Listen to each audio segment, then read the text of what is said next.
Alerto ngayon ang kapulisan at mga opisyal ng barangay matapos maitala ang sunod-sunod na insidente ng nakawan sa lungsod ng Kidapawan at Karatig Bayan tulad ng magpet nitong mga nakarang araw. Sa pinakahuling ulat, dalawang lalaki na kinilalang sina alias Win, 22 anyos at alias Jerry, 20 anyos na kapwa taga-makilala ang naaresto sa barangay Balindog, Kidapawan matapos silang mahuling nagnakaw ng isang malaking sako ng rubber cap lamp sa barangay Onica sa gitna ng malakas na ulan. Inamin ng mga sospek ang krimen sa Radyo Bida at idinahilan ang tindi ng kahirapan ng buhay. Matatanda ang sako-sakong kopra din ang ninakaw sa barangay Kalaisa nakaraang linggo. Hindi lamang mga produktong agrikultural ang pinupunteriya ng mga kawatan dahil talamak din ang operasyon ng akyat bahay at panluloob sa iba't ibang lugar. Sa barangay Ilumavis, sinalakay ng isang dayong sospek ang bahay ng isang residente kung saan natangay ang hindi pa matukoy na halaga ng pera, habang isang kahina-hinalang ID ang naiwan sa pinangyarihan ng krimen na posibleng makakapagturo sa salarin. Samantala sa barangay Bungulanon sa bahay ng magpet, labis ang galit ng schoolhead na si Rovelyn Bartolaba Isugon matapos looban at wasakin ng mga magnanakaw ang jealousy ng bintana ng senior high school kung saan tinangkang tangayin ng masiling fan at mga telebisyon ng paaralan. Matatandaang ito na ang pangatlong beses na nilooban ang paaralan kung saan natangay noon ang pera mula sa kantin at mga barya sa piso wifi kung saan tinakpan pa ng putik na masalarin ang CCTV upang hindi sila makilala. Sa parehong barangay, naulat din umano ang nakawan sa mga peso wifi sa mga tindahan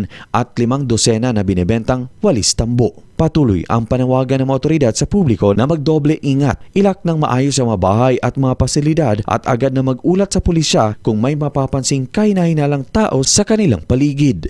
Luigi Alan Tutor, NDBC, Bida Balita.